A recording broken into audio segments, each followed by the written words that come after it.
मोतीलाल भागकर अपने दोस्त के पास जंगल में जाता है, जिसका नाम किशनलाल होता है, और कहता है, बधाई हो किशनलाल। जगत राम अपने छोटे भाई घनश्याम को धक्के मार कर बाहर निकाल दिया। वाह किशनलाल, तुम्हारा क्या लोमड़ी का दिमाग है। एक छूट से दोनों भाइयों को अलग कर दिया। वाह किशनलाल वाह। किशनलाल हल्का सा मुस्कुरा कर बोलता है, अब से उस जगत राम का बुरा समय चालू होगा। मुझे लगता था कि मेरे रास्ते में सिर्फ उसका छोटा भाई आता था, पर मैंने ऐसा षड्यंत्र रचा कि एक भाई ने दूसरे भाई को खुद ही निकाल दिया। जगतराम, जो कि चंद्रपुर गांव का कुशल और धनी किसान था, वह चंद्रपुर गांव में अपनी पत्नी ललिता और छोटी बहन फुलवती के संग रहता था। जगतराम पूरे गांव में ईमानदारी और सच्चाई के लिए प्रसिद्ध था। एक दिन जब जगतराम अपने खेतों पर जा रहा था, तभी उसे रास्ते में अपने गांव का मुखिया मिलता है। कैसे हैं मुखिया जी, सब ठीक है? और आपका बेटा किशनलाल कैसा है अब? मेरे घर पर तो सब ठीक है जगतराम, और तुम्हें तो मेरे बेटे किशनलाल का पता ही है। पिछले 5 महीनों से ज्यादा हो गया है, पर अभी तक उसे होश नहीं आया। अब देखो, सब भगवान के ऊपर है। वैसे वैद्य जी का कहना है कि अब उसका स्वास्थ्य काफी हद तक ठीक हो गया है। और तुम बताओ जगतराम, इतनी सुबह कहाँ जा रहे हो? जगतराम कहता है, अब आपको तो सब पता है मुखिया जी, मैं इतनी सुबह कहाँ जाता हूँ। किसान आदमी हूँ, इतनी सुबह सुबह खेतों पर ही जाऊंगा। अरे जगतराम, तुम तो गांव के कुशल और धनी किसान हो, फिर तुम इतनी मेहनत क्यों करते हो? जगतराम मुस्कुराकर बोलता है, किसी भी इंसान को, चाहे वह कितना भी बड़ा और धनवान क्यों न हो जाए, पर उसे अपनी जड़ें नहीं भूलनी चाहिए। और आपको तो पता है ना मुखिया जी, मैं भी एक गरीब किसान ही था, पर मैं ईमानदारी और सच्चाई से कठिन परिश्रम करता रहा, और भगवान की दुआ से आज सब ठीक हो गया। इतना कहकर जगतराम अपने खेतों की ओर निकल जाता है, और थोड़ी ही समय बाद वो अपने खेतों पर पहुंच जाता है और अपने काम पर लग जाता है। और तभी उसके पास एक मजदूर आता है, जिसका नाम गंगा होता है, और वो जगतराम से कहता है, क्या हुआ सेठ जी, कल आप मुझे याद कर रहे थे? कल मुझे घर पर कुछ जरूरी काम था, इसलिए मैं घर पर जल्दी चला गया था। अरे गंगा, मैं तुमसे ये नहीं पूछ रहा हूँ कि तुम कल क्यों जल्दी घर चले गए। मैं समझ सकता हूँ गंगा, कभी कभी घर पर ऐसे जरूरी काम आ जाते हैं कि हमें जल्दी घर जाना ही पड़ता है। और ये सब बात छोड़ो, मैंने तो तुम्हें किसी और काम के लिए बुलाया था। और तभी जगतराम अपनी जेब से कुछ धन निकालता है और गंगा को दे देता है। और धन देख गंगा बोलता है, ये क्या है सेठ जी, ये धन क्यों? अरे गंगा, ये तुम्हारे ही हक का धन है।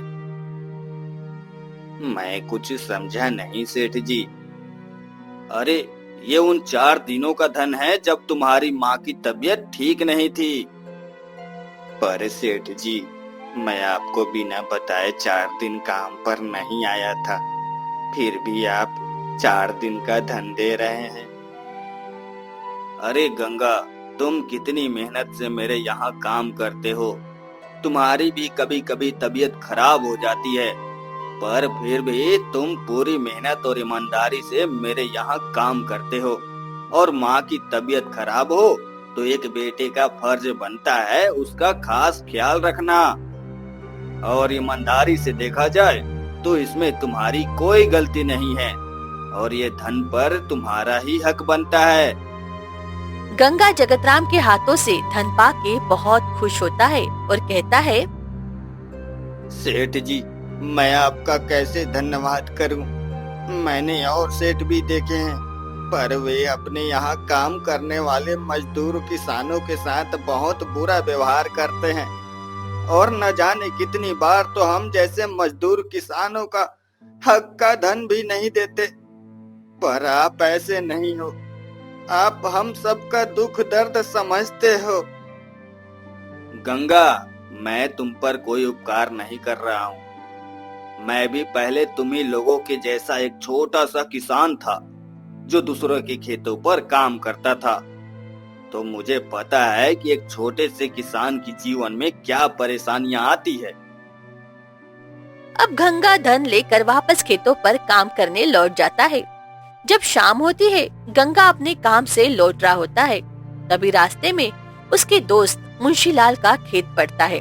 जगत राम खेतों की ओर देखता है और फिर घर चला जाता है।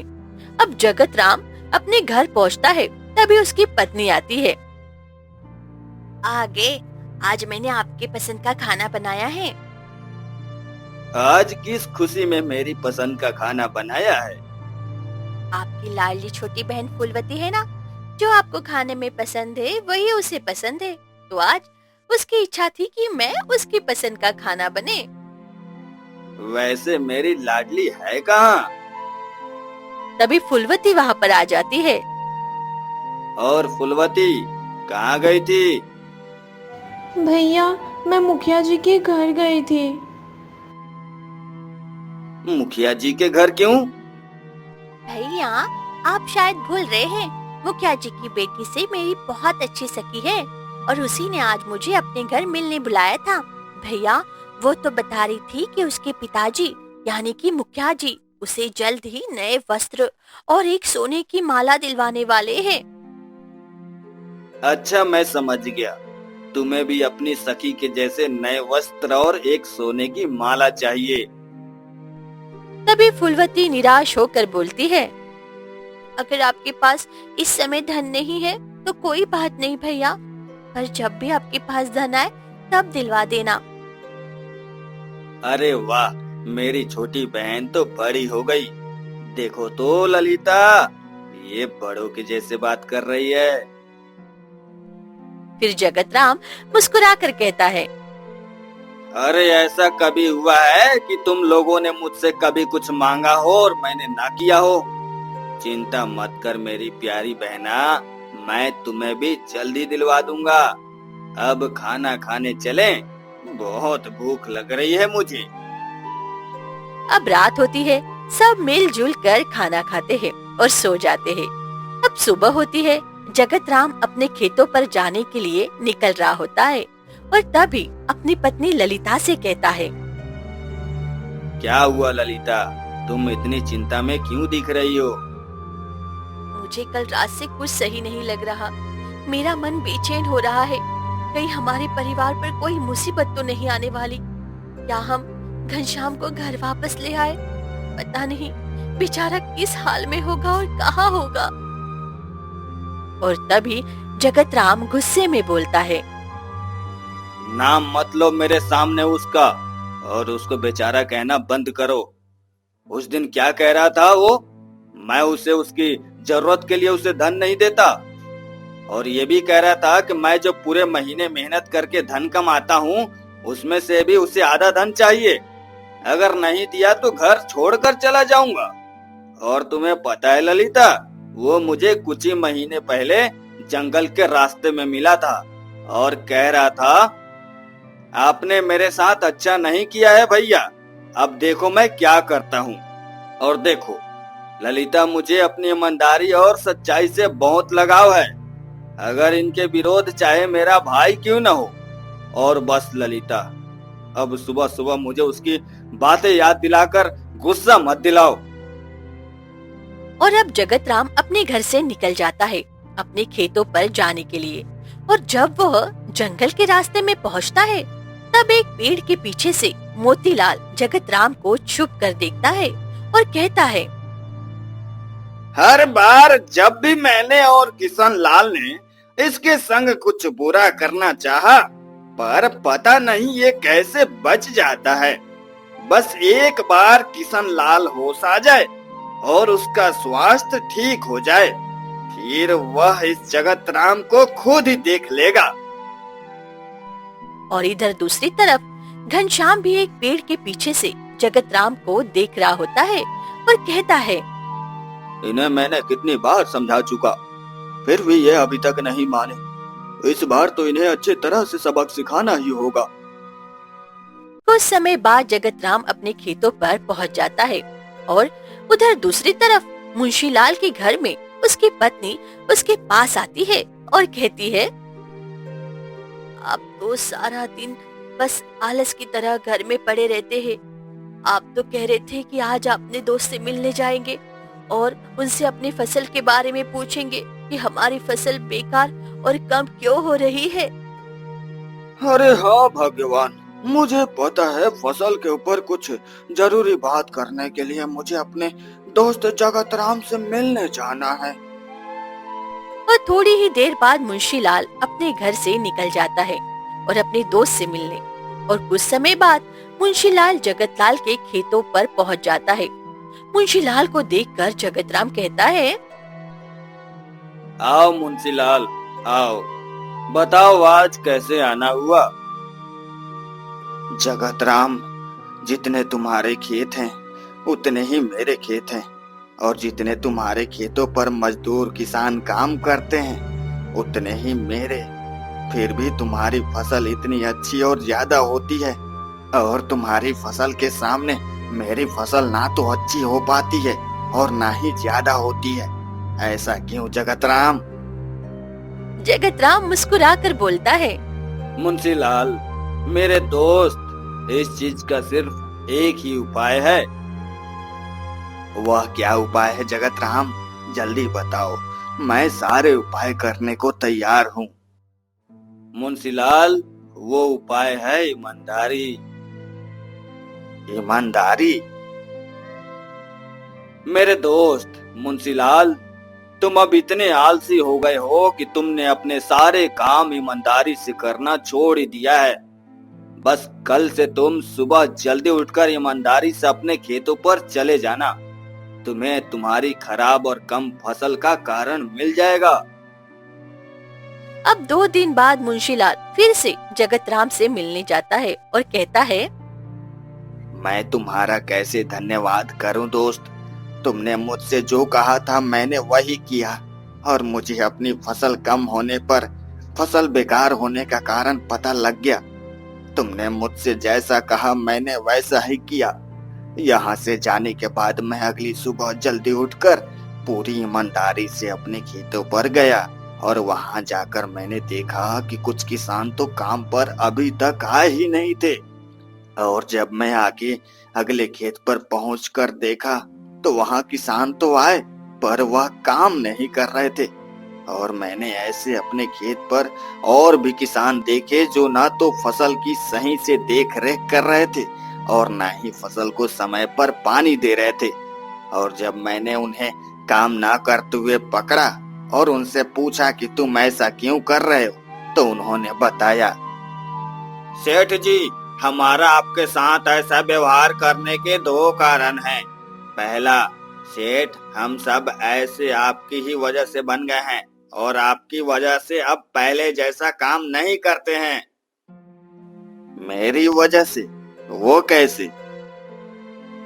सेठ, पहले आप भी सेठ जगत राम की तरह हमारे साथ खेतों पर काम करते थे, और जैसे जैसे आप थोड़े धन्यवान हुए आपने सारा काम हम पर ही छोड़ दिया और खुद घर पर आराम से रहने लगे, और फिर बहुत कम खेतों पर आते थे।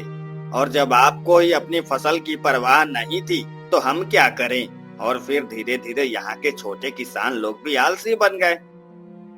और दूसरा क्या कारण है ऐसा व्यवहार करने का, तो वह बताते हैं कि सेठ, आपके साथ व्यवहार करने का कारण है हमें हमारा समय पर हक का धन ना मिलना। दोस्त, मुझे तुमसे ये उम्मीद नहीं थी। अगर तुम उनके मेहनत के हक के धन समय पर नहीं दोगे तो वह गुस्से में आकर ऐसा ही करेंगे।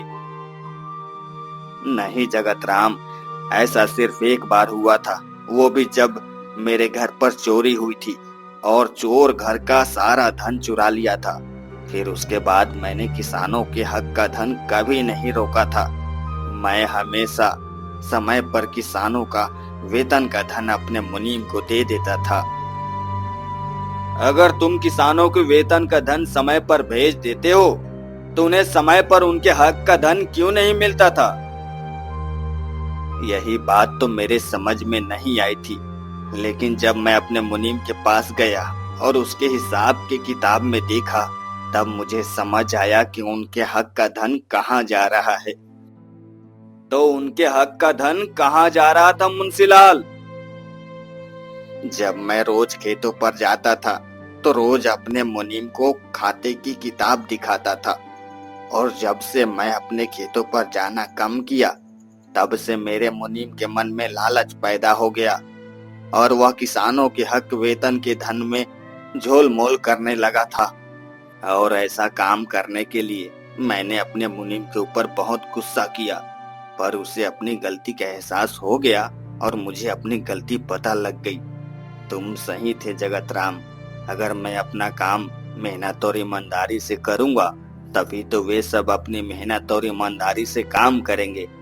अब मैं पिछले 2 दिनों से ईमानदारी से रोज सुबह जल्दी उठकर अपने खेतों पर जाता हूँ और किसानों के संग अपने खेतों में काम करता हूँ, और आज मैं यहाँ सिर्फ तुम्हें अपने दिल से धन्यवाद करने आया हूँ। एक बात बताओ जगत राम, तुम्हें कैसे पता कि मेरे आलस की वजह से ऐसा हो रहा था? मुझे तो ये बात बहुत समय पहले से ही पता लग गई थी कि तुम्हारे साथ ऐसा ही कुछ होगा। मुंशीलाल आश्चर्य से पूछता है। वो कैसे? मैं बहुत समय पहले से तुम्हारे खेतों को देख रहा था, और जब मैं सुबह जल्दी अपने खेतों पर जाता था तब भी मैं तुम्हारे खेतों को देखता था, और जब शाम में लौट कर आता था तब भी देखता था। मैं तुम्हारे खेतों को जब भी देखता था तो तुम तो वहां नजर नहीं आते थे, और ना ही तुम्हारे किसान वहां पर सही से काम करते हुए नजर आ रहे थे। बस तभी से मुझे पता लग गया कि तुम्हारे साथ कुछ ऐसा ही होने वाला है। चलो अब मैं चलता हूँ जगत राम, खेतों पर बहुत काम है। अब शाम होती है और घर पर फूलवती अपने बड़े भाई जगतराम का इंतजार कर रही होती है, और अब अपने भाई का इंतजार करते करते रात हो जाती है। और तभी ललिता आती है और कहती है, आज तुम्हारे भैया को बहुत देर हो गई, अभी तक घर नहीं आए हैं। और फिर कुछ देर बाद जगतराम घर आ जाता है। आज आपको आने में बहुत देर हो गई। अरे आज खेतों में काम बहुत था, इसलिए आने में देर हो गई। बेचारी फूलवती कब से आपकी राह देख रही है। आज इसकी सखी ने नए वस्त्र और सोने की माला ले आई है ना, तो इसे भी जानना है कि इसकी नए वस्त्र और माला कब आएगी। मुझे माफ करना फूलवती, इस बार मैं तुम्हें नए वस्त्र और सोने की माला नहीं दिला सकता। ये बात सुनकर फूलवती निराश हो जाती है, और तभी जगतराम बोलता है, अरे मेरी प्यारी बहना तो निराश हो गई। और तभी जगतराम बाहर जाता है और बाहर से नए वस्त्र लेकर आता है। नए वस्त्र देखकर फूलवती बहुत खुश हो जाती है। ये आप कहाँ से लाए? आज मैं इन वस्त्रों को ही तो लेने गया था। जब मैं खेतों से घर लौट रहा था तब मैंने देखा कि मुखिया जी अपनी बेटी के लिए नए वस्त्र और एक सोने की माला दिलाकर घर ले जा रहे थे, और फिर मुझे याद आया कि नए वस्त्र और सोने की माला तो मुझे अपनी बहन के लिए भी लेने हैं। और फिर क्या, मैं भी रास्ते से ही फूलवती के लिए वस्त्र लेने चला गया, और आते आते रात हो गई। भैया, ये तो सिर्फ नए वस्त्र है, सोने की माला नहीं दिख रही है। आज तुम्हारे लिए अच्छी सी सोने की माला मुझे नहीं मिली। मैं माला तुम्हारे लिए कल आते हुए लेते आऊंगा। अब खुश हो? आज मैं बहुत खुश हूँ भैया। फिर सभी खाना खाकर सो जाते हैं। अब सुबह होती है। जगतराम अपने खेतों पर जा रहा था, तभी उसे रास्ते में मुखिया जी मिलते हैं। क्या हुआ मुखिया जी? आज तो आप बहुत खुश दिखाई दे रहे हो। बात ही कुछ ऐसी है जगत राम। ऐसी कौन सी बात है जिससे आप इतने खुश हैं?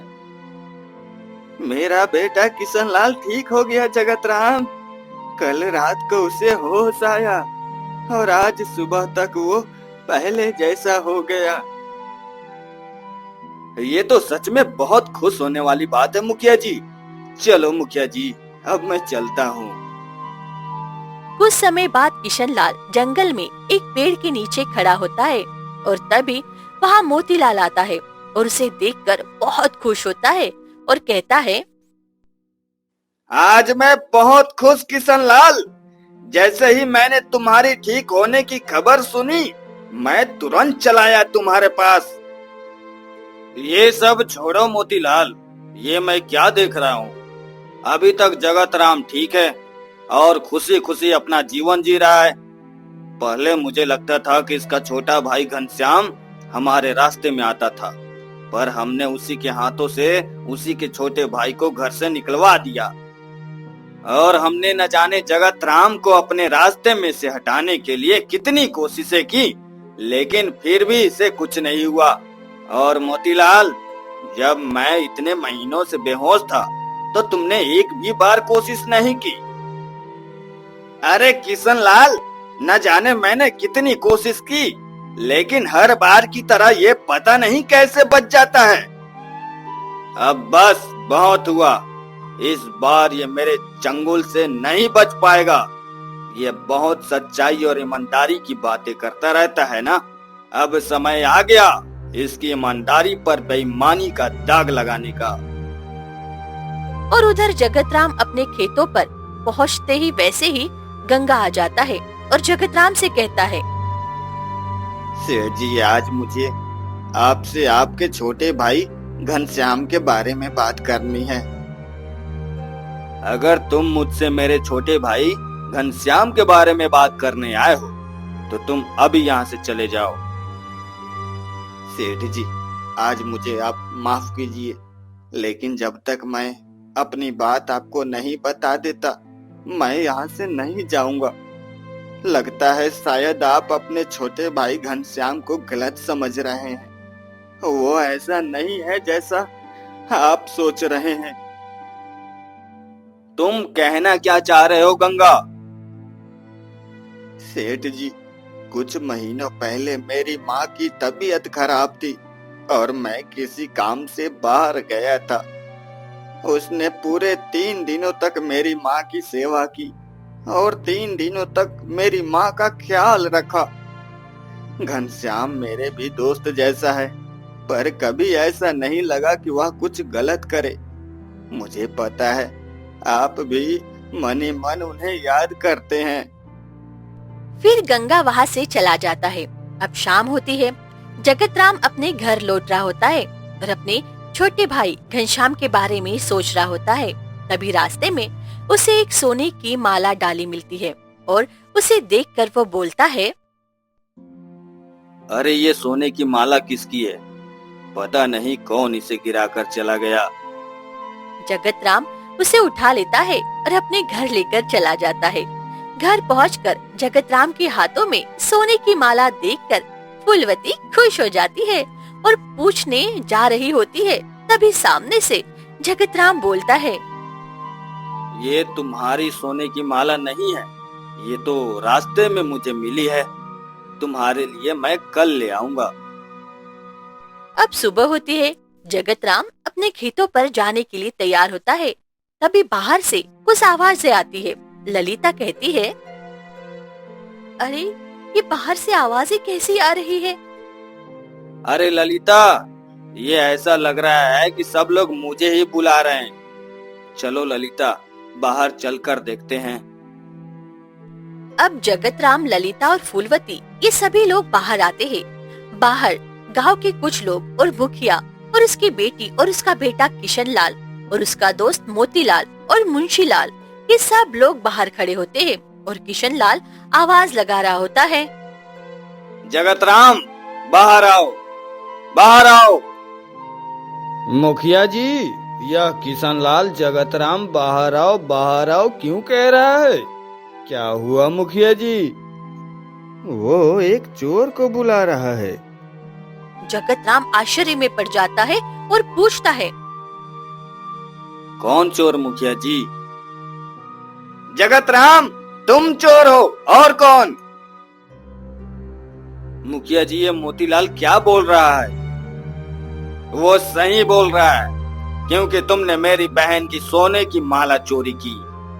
और तभी मोतीलाल जगतराम के घर के अंदर जाता है और वह सोने की माला लेकर बाहर आता है, जिसे कल जगतराम ने रास्ते से उठाया था और लाकर मुखिया जी को दे देता है। अगर तुमने ये सोने की माला चोरी नहीं की तो ये तुम्हारे घर से कैसे मिली? मोतीलाल ने अपनी आंखों से देखा था ये सोने की माला को तुम्हें चुराते हुए। अब पकड़े गए तो बहाना बना रहे हो। अरे मुखिया जी, ये माला तो कल मुझे रास्ते में मिली थी। हाँ मुखिया जी, भैया ठीक बोल रहे हैं। मुझे तुमसे ये उम्मीद नहीं थी जगतराम। अब पकड़े गए तो झूठ बोल रहे हो। झूठ? मैं नहीं मुखिया जी, ये दोनों बोल रहे हैं। आपको तो पता है मुखिया जी मैं कितना ईमानदार हूँ, और ये दोनों मेरी ईमानदारी पर झूठ के दाग लगा रहे हैं। मेरे दोस्त, तुम चोरी जैसा छोटा काम करोगे मुझे विश्वास नहीं होता। मैंने कोई चोरी नहीं की मेरे दोस्त। ये दोनों मेरी ईमानदारी और मुझ पर बेईमानी के दाग लगा रहे हैं। और सभी लोग जगतराम को चोर कहने लगते हैं। जगतराम निराश हो जाता है और कोई भी उसकी बात पर विश्वास नहीं कर रहा होता है। तभी पीछे से जगतराम का छोटा भाई घनश्याम और गंगा आता है। भैया ने चोरी नहीं की। भैया को एक षड्यंत्र के द्वारा फंसाया जा रहा। अच्छा, तुम सच बोल रहे हो? तो वह कौन है जो तुम्हारे भैया को षड्यंत्र से फंसा रहा है? वो और कोई नहीं, आपका मोतीलाल और आपका बेटा किशनलाल है। क्या झूठ बोल रहे हो? अगर मैं झूठ बोल रहा हूँ तो आप गंगा के मुंह से खुद ही सुन लो। हाँ मुखिया जी, ये सच है। कल जब मैं काम से लौट रहा था तब मैंने देखा कि ये मोतीलाल और किशनलाल सोने की माला को रास्ते में फेंक देते हैं और कहते हैं इस बार फंसेगा जगतराम। ये झूठ बोल रहा है, हमने ऐसा कुछ नहीं किया है। मोतीलाल, तुम सबको सच बता रहे हो कि मैं सबको तुम्हारा मुंशीलाल की चोरी वाला सच बता दूं? मोतीलाल डर जाता है और सबको सच सच बता देता है। मगर मेरा बेटा तुम्हारे भैया के साथ ऐसा क्यों करेगा? वो तो नहीं पता मुखिया जी, पर ये दोनों मेरे भैया के पीछे लगभग 2 सालों से पड़े हैं। लेकिन जब मैं घर पे था तब तक ये भैया का कुछ नहीं कर सकते थे। फिर इन्होंने एक झूठा षड्यंत्र रचा और मुझे मेरे भैया के हाथों से घर से बाहर निकलवा दिया। पर मुझे इनका षड्यंत्र पहले से ही पता था, और तब मुझे लगा कि मैं इन्हें भैया के साथ घर में रहकर कभी नहीं पकड़ पाऊंगा, और इसलिए मैंने कुछ नहीं किया और चुपचाप इनके षड्यंत्र का भाग बनता गया। और इन्हें लगा कि इनका षड्यंत्र मेरे और मेरे भैया के ऊपर चल गया। इन्हें पहले भी मैंने समझाया था, पर ये नहीं समझे, और फिर मैं इन पर बाहर से नजर रखता था और इनकी हर कोशिश को बाहर रहकर ही नाकाम कर देता था। और यहाँ तक कि ये भैया के लिए एक खास पौधा लाए थे जिसे सुनकर मनुष्य लंबे समय तक बेहोश हो जाता है। इससे पहले कि मैं कुछ करता, किशनलाल अपनी ही गलती से पौधा खुद सूंघ लेता है और काफी समय के लिए बेहोश हो जाता है। और मुंशीलाल, जो आपके घर में चोरी हुई थी वो मोतीलाल ने ही करी थी। मुखिया और मुंशीलाल और किशनलाल मोतीलाल के ऊपर बहुत गुस्सा होते हैं और मुखिया किशनलाल से कहता है, बता तूने ऐसा क्यों किया? पिताजी, ये जगतराम अपनी ईमानदारी और सच्चाई से हमसे आगे निकलता जा रहा था। और धीमे धीमे हमसे ज्यादा धनवान होता जा रहा था, इसलिए ऐसा किया। तुझे अपना बेटा कहने पर मुझे शर्म आ रही है। हमें माफ कर दो आप सभी, आगे से हम ऐसा कुछ नहीं करेंगे। मुझे भी माफ कर दे मेरे भाई, मैंने सच न जाने ही तुझे घर से बाहर निकाल दिया और मैं तेरा धन्यवाद कैसे करूं। आज तूने मेरी ईमानदारी पर झूठ और बेईमानी के दाग लगाने से बचा लिया। फिर सभी लोग जगत राम पर झूठे इल्जाम लगाने के लिए माफी मांगते हैं। जगत राम, हम दोनों को माफ कर दो, हम आगे से जीवन में कभी तुम्हें परेशान नहीं करेंगे।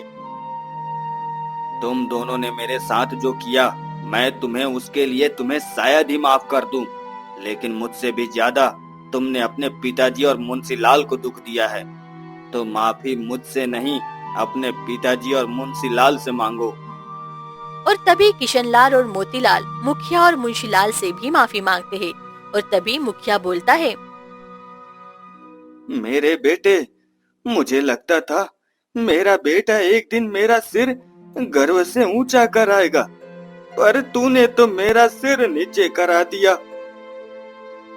मोतीलाल, तुमने मेरे यहाँ चोरी की, मैं तुम्हें उसके लिए माफ कर सकता हूँ, लेकिन तुमने मेरे दोस्त के साथ ऐसा करा, उसके लिए मैं तुम्हें माफ नहीं कर सकता हूँ। कुछ समय बाद जगत राम बोलता है, मुखिया जी, मैं आप दोनों से इनके लिए माफी मांगता हूँ। देखो, तुमने जगत राम के साथ कितना गलत किया, फिर भी आज तुम्हारी ओर से माफी मांग रहा है। हमने तुम दोनों को माफ तो कर दिया, लेकिन तुम दोनों को ये गलत काम छोड़कर जगत राम जैसे ईमानदारी से मेहनत करके अपने आप को जगत राम जैसा एक सफल इंसान बनाना होगा। तुम्हें पता है जगत राम आज इतना गांव का सफल किसान कैसे है? इसके पीछे इसकी मेहनत और ईमानदारी है। एक ऐसा इंसान जो मेहनत और ईमानदारी से अपने काम को करता है, उसे कोई नहीं हरा सकता। इसीलिए जगत राम जैसे एक ईमानदार और मेहनती इंसान बनो। और फिर सब ठीक हो जाता है। सभी एक दूसरे के साथ प्रेम भाव से रहने लगते हैं और किशनलाल और मोतीलाल ईमानदारी और मेहनत की राह पर चलने लगते हैं। अगर आपको ये कहानी पसंद आई हो तो ऐसी और कहानियों के लिए हमारे चैनल को सब्सक्राइब जरूर करें।